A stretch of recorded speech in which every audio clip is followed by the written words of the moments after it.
आत्माओं इसको सत्संग कहते हैं, इसको तत्व ज्ञान कहते हैं।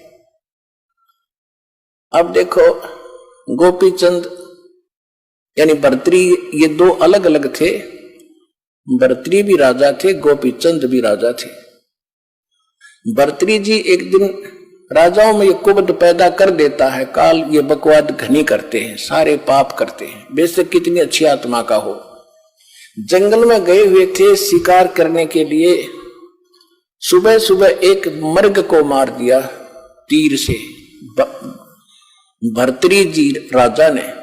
उसी समय गोरखनाथ आगे साधु, उसने कहा रे ए भाई कौन है तू, और तूने ये भगवान का बच्चा क्यों मार दिया। भर्तृ ने कहा कि मैं राजा हूं, भर्तृ नाम है मेरा साधु। तो भले आदमी तेरे बेटे को कोई मार दे तो क्या सजा देगा उसको, कि उसकी खाल उतार दूं। तो ये भगवान का बेटा मार दिया तूने, तेरी खाल उतारेगा। ये सुनने नहीं है, उसमें मालिक के हैं। तू तो 2 दिन का राजा है यहाँ, कल तेरी मृत्यु हो जाएगी, तू कहां जाएगा पता नहीं, फिर तूने बदला देना पड़ेगा, ये तेरा शिकार करेगा। अब उसमें भगवान से डरने वाले होते ही हैं, अच्छी आत्मा होती है जो आगे भक्ति करती हैं, चाहे वो राजा भी थे। तो वो कुछ संतोष हुआ, ज्यादा नहीं कुबद करी संत के साथ। उसने कहा कि यदि तू संत है, शिक्षा दे रहा है, तेरे पास कोई शक्ति है, इस मृग ने जीवित कर दे जो मैंने मार दिया, मैं तेरा चेला बन जाऊंगा। गोरखनाथ जी ने जीवित कर दिया और भर्तृ उसका चेला बन गया। तो भर्तृ को क्या मिला, खाक मिली। यानी इतनी सिद्धि वाला भी कोई संत हो और जिसके पास ये मंत्र नहीं है जो दास आज आपको दे रहा है, वो व्यर्थ है, यूजलेस है। अब ये सिद्ध करना चाहता दास आपको, फिर सुनिएगा। कुएं में शेख फरीद ने कैसी मीठी बोली भाषा। अब जो प्रसंग चला था भर्तृ का, उसने नाम ले लिया, राज भी त्याग दिया, लेकिन कुछ नहीं मिला। ये धक्के खा रहा इस काल के लोक में। अब शेख फरीद नाम के एक मुसलमान थे, बचपन से एक कसक थी उसकी भगवान की, घर भी त्याग दिया, एक ऐसे सूफी संत का चेला बन गया जाकर, जो एक आंख से काना था। काना मन एक आंख छोटी थी उसकी, वो खुद की भी छोटी थी एक आंख। यानी ये तो अलग प्रसिद्ध है, लेकिन वो इतना सिद्ध प्रसिद्ध था कि जो भी वो वचन कह देता साफ ठीक हो जाता है, इतना सिद्ध प्रसिद्ध था। और वो सिद्ध कौन थे, वो पिछले ही आप जैसे जो अब भक्ति आप कर रहे हो ना, इसके बारे में बताया पर गरीबदास साहिब ने परमात्मा की महिमा के शब्द महल में सिद्ध 24 हंस बक्षोड़े विश्व बीसा। कि इस जो नाम हम देते हैं आपको, इसमें 24 सिद्धियां आ जाएंगी आप में। और अगर ये इन सिद्धियों का तुमने प्रयोग करना शुरू कर दिया तो फिर आपकी टायर पंचर हो जाएगा, गाड़ी यहीं खड़ी रहेगी। अब वो प्रसंग नहीं है, दूसरा फिर सुनाएंगे। तो ये जो नाम आपको दे रखे, इसमें इसी सिद्धि बहुत आ जाएंगी, लेकिन आपने प्रयोग नहीं करना, नहीं तो आपकी प्रभुता हो जाएगी, आपकी पूंजी नष्ट होनी शुरू हो जाएगी, आप पार नहीं हो पाओगे। फिर भी अब क्या हुआ कि वो पहले आप यहां से चले, जो रह गए वो भटक रहे हैं। वही प्रसिद्धि हो पाई, उन्होंने किसी को कुछ कारण से प्रसिद्ध था, कोई किसी कारण से प्रसिद्ध था। गोरखनाथ भी ऐसे ही प्रसिद्ध था। जब परमात्मा के सामने आया तो उसकी अकल ठिकाना हुई कि गोरखनाथ सिद्धि में फूला, सिद्धि में भूला, टूणे टामन हांडा फूला, ये जंतर मंत्र जोग निभाई, काल चक्र तुम जोरा खाई, तुम हो जम की फर्दी माही। तब परमेश्वर से नाम लिया, कहते हैं सतगुरु कबीर गुरु और गोरख चेला, फिर 9 खंड में वो रमे अकेला। अब कहने का भाव यह है कि परमात्मा का बच्चा था। सभी शेख फरीद ने वो संत भी एक ऐसा सिद्धि वाला संत गुरु बना लिया वो, और उसकी साधना करता था। और अब शेख फरीद तो घर से निकला ही नहीं था कि किसी प्रकार मेरा मोक्ष हो, उसका दूसरा उद्देश्य नहीं था। तो वो तो जाते ही आश्रम में उसकी टेंट, ये एक ही टेंट, एक ही भावना थी कि गुरु जी नाराज नहीं होने चाहिए, गुरु जी रुष्ट हो गए तो भगवान रुष्ट गया, यानी ऐसी कोई क्रिया मुझसे ना बने कि जिससे गुरु जी की आत्मा को ठेस हो। तो हर संभव कोशिश करके अपने गुरु जी को प्रसन्न करता था, और वो गुरु जी शेख फरीद की जी के ऊपर बड़ा प्रसन्न था। तो 5-7 और भक्त रहते थे आश्रम में। उनको जब देखा कि गुरु जी शेख फरीद के प्रति ज्यादा अट्रैक्शन है, तो ऐसा काम, ईर्ष्या होगी उनको, ऐसा काम करें कि गुरु जी इससे नाराज हो जाए, ऐसी कोई कहानी बनाए। अब वो नकली जो गुरु था, सिद्ध तो था लेकिन था नकली। वो क्या करता था, शाम के खाना खाते ही हुक्का मांगा करता था, हुक्का पीता था। और उन्होंने क्या कर रखा था, संत जी ने सोचा ये आपस में झगड़ा वगड़ा ना करेंगे, सबकी सेवा बांट रखी थी कि एक दिन सेवा ये करेगा, रोटी भी बनाओगा, हुक्का भी पिलाओगा, सारे काम यही एक करेगा। तो जिस दिन शेख फरीद का नंबर आया, उन दूसरों ने क्या देखा कि वो गुरुजी इतना क्रोधी था कि खाना खाने के तुरंत बाद 5 मिनट के अंदर अंदर, 5 मिनट से पहले पहले हुक्का चाहिए उसको पीने के लिए। वो लेट जाता था आश्रम में अलग से कुटिया। अगर 2-4 मिनट लेट हो जाता तो उसको इतना धिक्कार था, गुस्सा हो जाता था, उसको कई दिन सेवा से वंचित कर देता था, मुंह से नहीं बोलता था, बाहर एक साइड में बैठा देता था। तो वो ये चाहते थे कि इसके शेख फरीद के साथ कभी ऐसा बने, वो मौका देवा नहीं था। एक बार उन्होंने क्या किया कि क्या करते था, शेख फरीद ने खाना बनाया कि गुरुजी को खाना खिला जाता, और उधर से आग पहले ही चालू कर जाता था हुक्के भरने के लिए, आग पहले ही बना रखा तैयार रखता था। खाना खिलाकर बर्तन धोकर रखकर आया तो पीछे से उन्होंने क्या किया, वो ईर्ष्या करने वाले चेलों ने, भाइयों, गुरु भाइयों ने वह आग बुझा दी। और मौसम था वर्षा का थोड़ा थोड़ा सा, लेकिन वह आग बुझने की जगह नहीं थी। तो उसने उस समय ये ध्यान नहीं दिया आग क्यों बुझ गई। उसको तो ये चिंता थी कि आज तेरी करी कराई भक्ति गई और नाश हो जाएगा, गुरु जी नाराज हो गए, और कोई आग नहीं, चूल्हा खत्म, बंद हो गया। वहां से आधा किलोमीटर 1 किलोमीटर की दूरी पर नगरी थी, उसकी बाहर की तरफ उसने धुआं उठता देखा। वो दौड़ा दौड़ा गया। एक माई भोजन बनाने की तैयारी कर रही थी, ऐसे समाज यानी वर्षा के मौसम में लकड़ियां भी अच्छी नहीं, गिल्ली गैली सी सी हो जाती हैं। वो मुश्किल से आग फूंक मार मार कर बनाओ थी, धुएं में आंखें लाल हो रही थी। और शेख फरीद भाग्या गया कि माई आग दे दे, माई आग देना, माई आग देना। उसने देखा बाबा जी आ गया। वह थी गुस्से वाली, कहने लगी आग अच्छी नहीं मिलती, आंख फुड़वानी पड़ती, आंख फुड़वा ले तू अपने, तू फुड़वा ले आंख। अब उसने सोचा भाई आग मिल जानी चाहिए, गुरु जी प्रसन्न हो, आंखें फुड़वा लूंगा। माई ले, वो चमटा दे के आंख काट के दर्दी, ले माई मैंने आग दे जल्दी, मेरे गुरु जी दुखी हो जाएंगे। और माई ने देखा तो उस बाबा का चेला है, गुस्से में तो कह दी वाडर की कि वो तो शराब देगा, तेरा नाश होगा। उसने तो सारी आग निकाल दी जितनी बना रखी थी, धन्य बाबा जी। वो गाल के तो भाग लिया।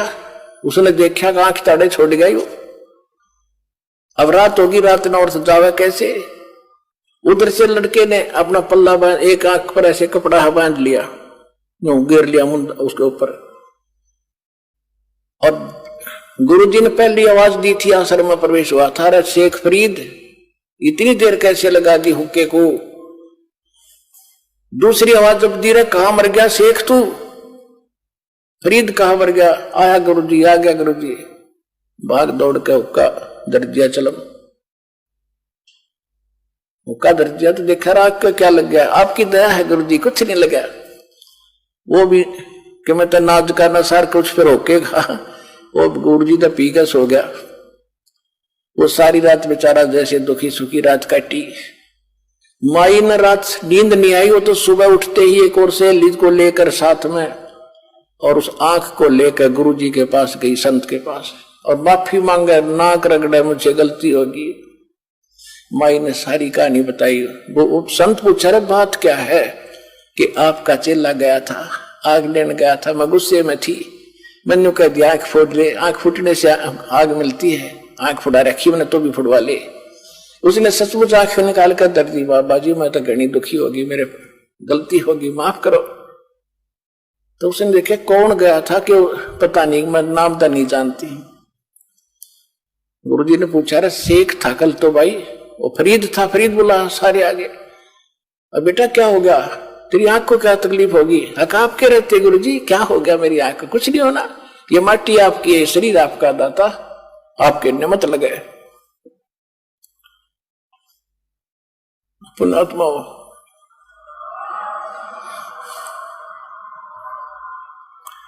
अब ऐसी समर्पित आत्मा और कहा जीवन नाश कर गई। दास ये बताना चाहता आपको। तो उसने कहा कि बेटा खोल इस पट्टी को। उन्होंने पट्टी खोली, आंख ठीक ठाक होगी, साबित आंख होगी पर होगी छोटी, दूसरे वाली से छोटी होगी पर आंख ठीक ठाक होगी। और वो आंख पड़ी माई के बर्तन में। अब उस कारण से सारे नगर में आसपास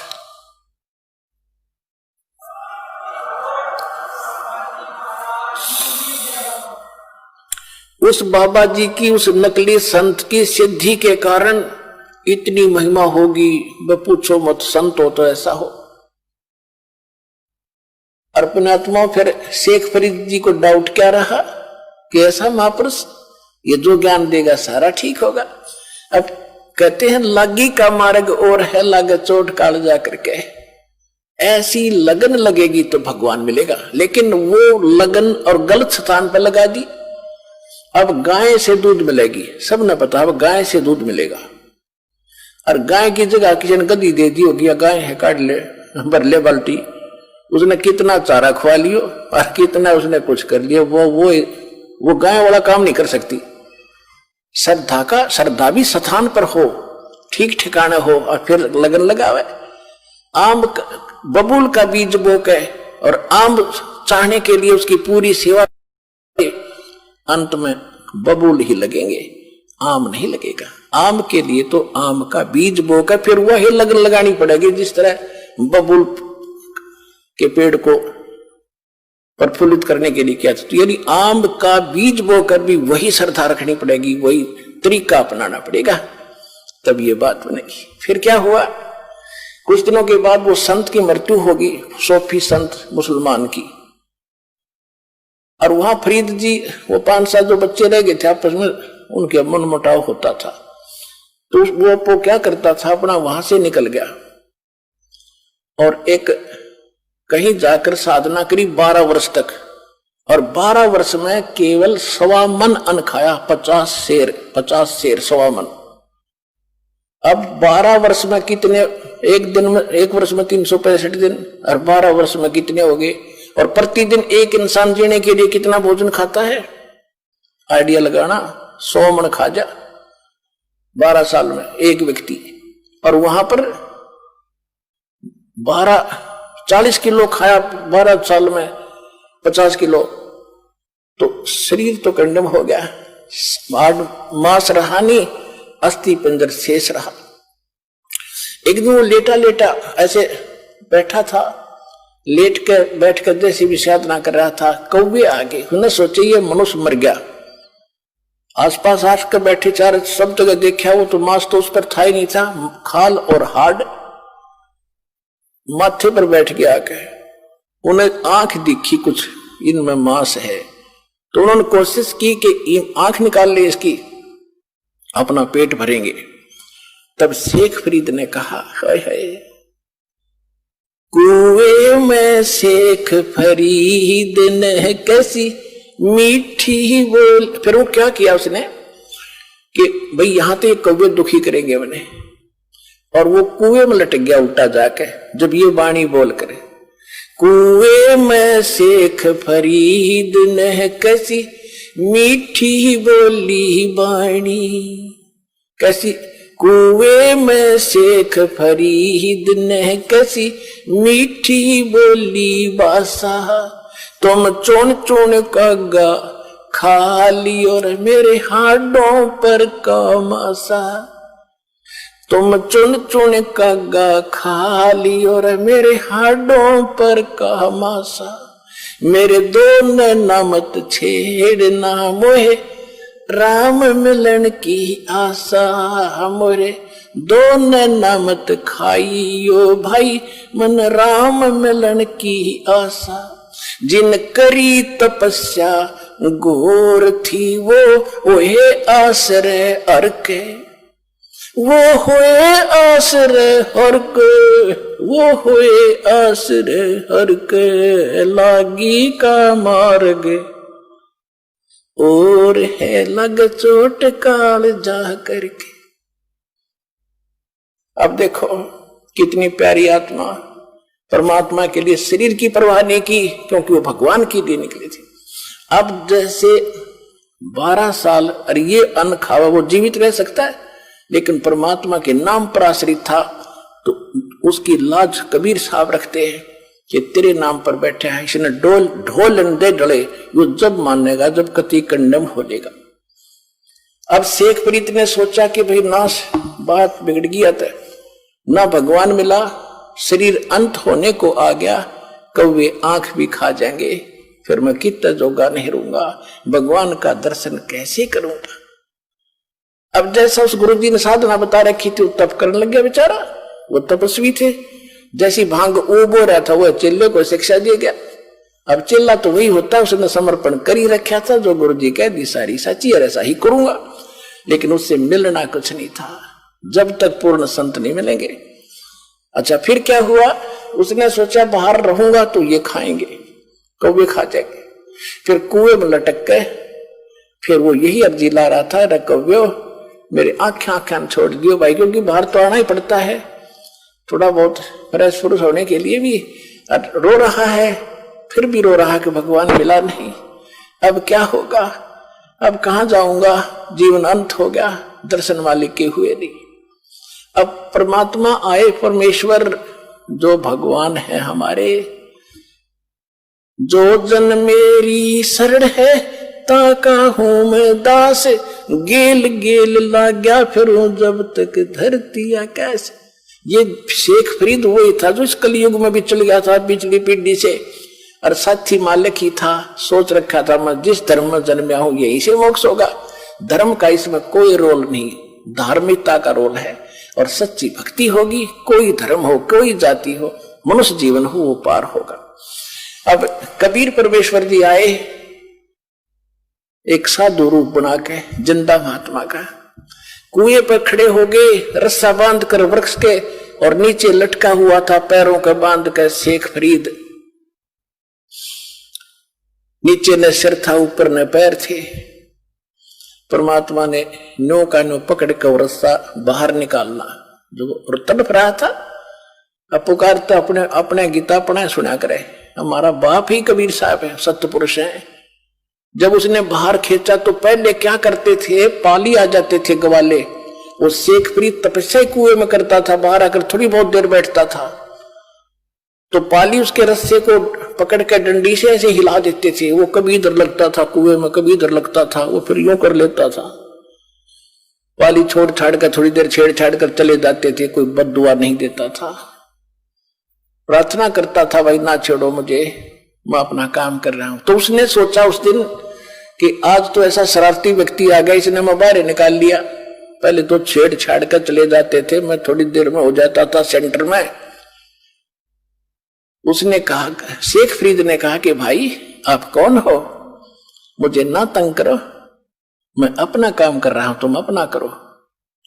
साधु संतों को छेड़ दो, ऐसे नहीं सताया करते। परमात्मा बोले आप क्या कर रहे हो महात्मा जी, कि मैं भगवान के लिए तड़प रहा हूं, भगवान के दर्शन करने के लिए, दीदार करने के लिए मैं भक्ति कर रहा हूं, मुझे करने दे, थोड़ा ही समय रह रहा है, मैं अपने भगवान के दर्शन करूंगा। परमात्मा बोले कि मैं हूं वो अल्लाह अकबर जिसके आप दीदार करना चाहते हैं। अब वो कहता है शेख फरीद है कि नहीं ऐसे ना बोलो, ऐसा मत बोलो, ऐसा जो कहता उसको पाप लगता है, अल्लाह कभी पृथ्वी पर नहीं आता, अल्लाह दर्शन नहीं देता, वो तो पर्दे के पीछे से बोलता है। परमात्मा बोले आप किस लिए यहां कर रहे हो? आप कह रहे हो कि मैं भगवान के दर्शन के लिए और प्रयत्न कर रहा हूं, दीदार करूंगा उसके। और भगवान कैसा है? आप कहते हो भगवान तो बेचून है, निराकार है। कबीर साहब वो खुद कह रहा है कि भगवान तो निराकार है, वो तेरे जैसा नहीं हो सकता, तुझे पाप लगेगा। और वो तो बेचून निराकार है। परमात्मा बोले आप एक तरफ तो कह रहे हो कि मैं परमात्मा के दर्शनार्थ यानी भगवान का दीदार करने के लिए साधना कर रहा हूं, उधर से तुम बेचून बता रहे हो। भले आदमी, अकल है ठिकानी तुम्हारी? थ्योरी क्या है और साधना क्या तुम्हारी? कहते गाम का और ज्ञान का तो इतना चमका ऐसा होया करे, एकदम गटके पट खोलने से जाता है ना, तो आए रहे थे इससे काम के लिए कि वो मरेगा, खत्म हो जाएगा, नहीं तो एकदम सारी बुद्धि चेंज होगी। रत तेरा गजब हो। उधर तो हम उसको निराकार मानते हैं और फिर दर्शन के लिए मकारा खेते के दर्शन होंगे, अल्लाह तुम्हें दिखाई देगा। नो के नो पैर पकड़ लिए, उल्टे लटके लटके रहे, क्योंकि ऐसे लटका रखे थे, वार्ता हो रही थी।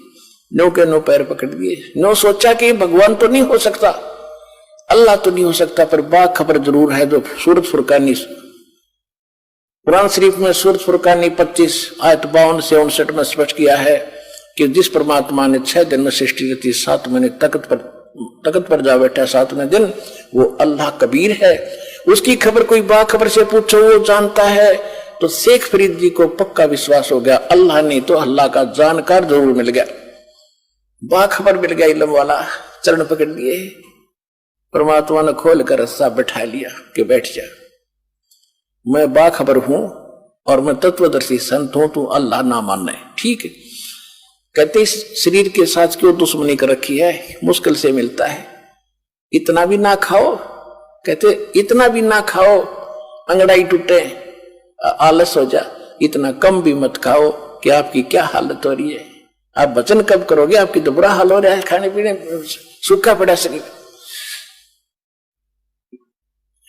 श्रीमद् भगवत गीता अध्याय नंबर 6 के श्लोक 16 में लिखा कि अर्जुन, ये योग यानी भक्ति साधना न तो ज्यादा खाने वाले की या बिल्कुल ना खाने वाले की, या ज्यादा जागने वाले की और न ज्यादा सोने वाले की, किसी की सफल नहीं होती।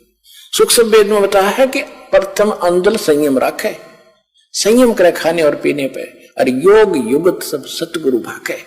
ये सब तरीका वो सतगुरु बतावेगा जब कभी आवेगा, तो कैसे भक्ति करनी चाहिए, कैसे रहना चाहिए। इन पिछले वालों की तरफ ना झांकना, उनने किक के डले ढोए थे, उनको खाक मिला, तब परमात्मा ने उसको कुछ आहार कराया, फूल फल खवाए, वो तो ताकत साथ थी दाता की। फिर उसको नाम दिया और कहा अब होगी तेरी मुक्ति बेटा। जब शेख फरीद की मुक्ति हुई, पुण्यात्माओं आप उन पुण्यात्माओं में से हो, परमात्मा आपको इकट्ठा करके आज लाया है, आपको सहज में वो मार्ग मिल गया है। इसकी भक्ति करो और सच्चे दिल आखिरी सांस तक लगे रहना, संसार की तरफ ना देखना, तुम्हारा बेड़ा पार होगा, तुम्हारा मोक्ष होगा।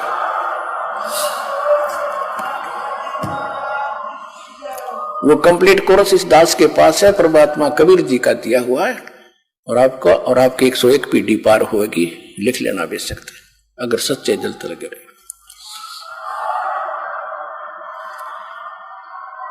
सत साहिब।